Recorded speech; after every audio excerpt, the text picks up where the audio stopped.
नमस्ते, मेरो नाम निरुता खड्का हो। आशा गर्छु तपाईहरू सबै सन्चै हुनुहुन्छ। मेरो अघिल्लो कथा तपाईलाई कस्तो लाग्यो? आशा गर्छु तपाईहरूलाई मेरा कथाहरू मन परिरहेको छ। आज म तपाईलाई सुनाउँदैछु अर्को नयाँ कथा। आशा छ तपाईहरूलाई मन पर्नेछ। ल सुरु गरौँ है त। म काठमाडौँको एउटा सानो टोलमा बस्छु। बिहानको धुलो र बेलुकाको एक्लोपन अब मेरो साथी जस्तै भइसकेका छन्। त्यो बिहान जब नयाँ कोही भाडामा आउँदैछ भन्ने थाहा पाए, म झ्यालबाट बाहिर हेर्दै बसेँ। केही समयपछि कालो जिन्स र सेतो सर्ट लगाएको मान्छे सामान बोकेर मुनितिर देखियो। ऊ न त धेरै जवान देखिन्थ्यो न बुढो, ठिकको उमेर, जहाँ अनुहारमा गम्भीरता र आँखामा कुनै अधुरो कथा मिसिएको हुन्छ। ऊ मेरो घर छेउको फ्ल्याटमा सर्दै थियो। नयाँ मान्छे आएछन्। म मनमनै मुस्कुराएँ। केही दिनसम्म हाम्रो कुरा भएन।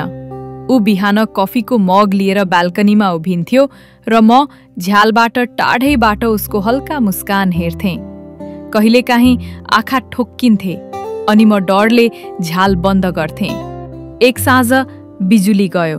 टोल अँध्यारो र हावा हल्का चिसो भयो। म पानी उमाल्दै थिएँ। अचानक ढकढक भयो। ढोका खोल्दा ऊ नै थियो। म चिया बनाउन खोज्दै थिएँ। बिजुली गएछ। ऊ हल्का हाँस्यो। फ्युज हेर्ने कि? उसको स्वरमा औपचारिकता थिएन, बरु अनौठो सहजता थियो, जस्तो ऊ पहिले नै मलाई चिन्दथ्यो। ऊ भित्र पस्यो। फ्युज हेर्दै भन्यो, "तपाईको घर त निकै शान्त छ।" म हल्का मुस्कुराएँ। शान्त घरमा पनि कहिलेकाहीँ मन त धेरै अशान्त हुन्छ। ऊ केही क्षण मेरो आँखामा हेर्यो। त्यो नजरले केही सेकेन्डमै धेरै कुरा बोल्यो, शब्दमा भन्न नसकिने कुरा। त्यस रातपछि हामी टाढा रहेनौँ। बिहान ऊ बाल्कनीबाट हात हल्लाउँथ्यो।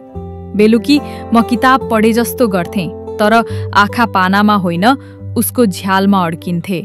एक दिन उसले भन्यो, "तपाईँ कहिले हाँस्नुहुन्छ, कहिले एकदम गम्भीर हुनुहुन्छ, बुझ्नै गाह्रो छ।"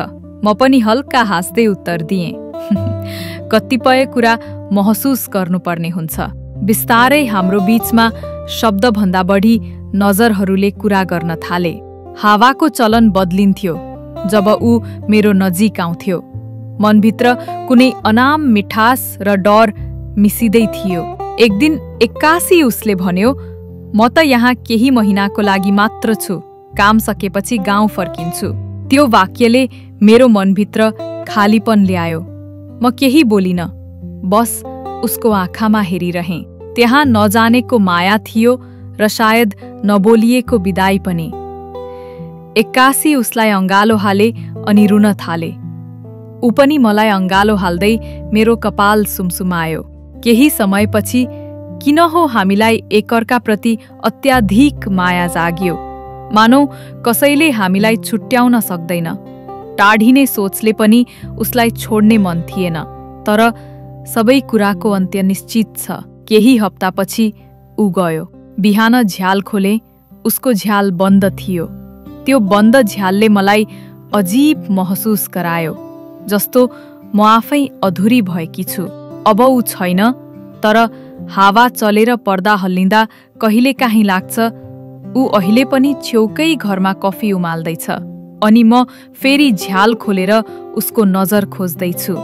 कहिले भेटिन्छौँ होला, सायद कहिल्यै होइन, तर त्यो नभएको भेट कहिल्यै बिर्सन सक्दिन। कहिलेकाहीँ भेट भइसकेका मान्छेभन्दा नदेखिएका नजरहरू धेरै गहिरा हुन्छन्। तपाईलाई पनि कहिले त्यस्तो अनुभव भएको छ? म निरुता। यो कथा मन परेको भए सब्स्क्राइब गर्न नबिर्सनुहोला। अर्को रात अर्को अनुभूति लिएर फेरि आउनेछु। शुभरात्रि।